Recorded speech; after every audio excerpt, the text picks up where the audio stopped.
మొదట పరిచయం అయింది నేను ఏడీ హుస్నాబాద్గా ఉన్నప్పుడు. సార్ సిద్దిపేటకు వచ్చారు. 3 months తర్వాత నేను ఇక్కడికి సైఫాబాద్కి వచ్చినాము. సార్ తోటి ఎక్కువగా పనిచేసిందంటే సెంట్రల్ సర్కిల్లోనే. అప్పుడు వచ్చినప్పుడు కూడా ఒక పరంపర ఉన్నది. ఇంతకుముందు మోహన్ రెడ్డి సారు సిద్దిపేట నుంచి ఎస్సీగా హైదరాబాద్ సెంట్రల్కి వచ్చి సిఈగా రిటైర్ అయి వెళ్ళారు. మీరు కూడా కంపల్సరీ సిఈ అయ్యే అవకాశం ఉంది, సిద్దిపేట నుంచి ఇక్కడికి సెంట్రల్ సర్కిల్కి వచ్చారు, తర్వాత సిఈగా రిటైర్ అవుతారు సార్ అని అప్పుడు వచ్చిన కొత్తలో అన్నాము. సార్ యొక్క అదృష్టం, భగవంతుడి కృప, మేనేజ్మెంట్ యొక్క ఆశీస్సులతోటి సార్కి ఈ మంచి చక్కటి అవకాశం, సిఈగా రిటైర్ అయ్యే అవకాశం దొక్కింది. ఎందుకంటే ప్రతి ఒక్కరూ ఎవరైనా కూడా ఇంజనీర్ కెరీర్లో ఏఈగా స్టార్ట్ అయ్యి చివరిగా సిఈగా రిటైర్ అవ్వాలని అందరికీ ఉంటుంది. అది కొన్నిసార్లు మనకున్న సీనియారిటీ కండిషన్స్ కావచ్చు, వేరియస్ రీజన్స్ వల్ల అది అందరికీ అవకాశం దక్కదు. సారు ముఖ్యంగా సత్యసాయిబాబా డివోటీ.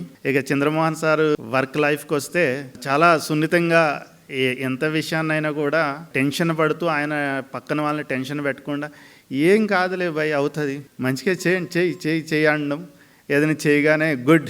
ఈ సార్ మేనరిజమ్స్ ఇంకా గట్టిగా ఏదన్నా అంటే we're paid for it, you should do అని గట్టిగా కమాండ్ చేసి చేస్తావా చేయాలి, లేకపోతే ఛార్జ్ షీట్ ఇస్తానని గట్టిగా బెదిరించి సున్నితంగా తిట్టినట్టే కాకుండా చాలా సున్నితంగా లౌక్యంగా పని తీసుకుంటూ అందరితోటి కలిసిమెలిసి నవ్వుతో పని చేసుకుంటా ఆయనకే అది ఎప్పుడూ కూడా మొహం మీద కూల్గా నవ్వుతూ ఉంటారు. ఓకే ఏమున్నది సరే నేను మాట్లాడతాలే.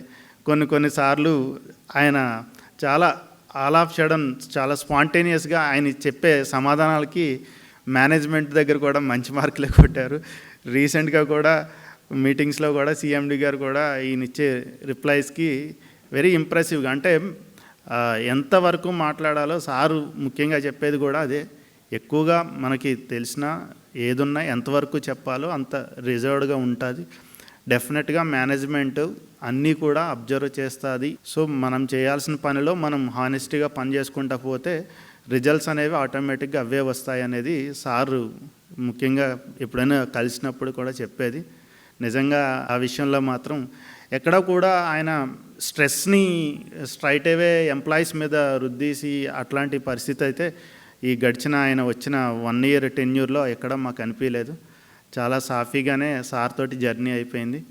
అదేవిధంగా సార్ యొక్క future second innings retirement life కూడా హ్యాపీగా ఆయురారోగ్యాలతోటి ఉండాలని కోరుకుంటూ ఈ అవకాశం ఇచ్చిన అందరికీ కూడా ధన్యవాదాలు. Thank you sir.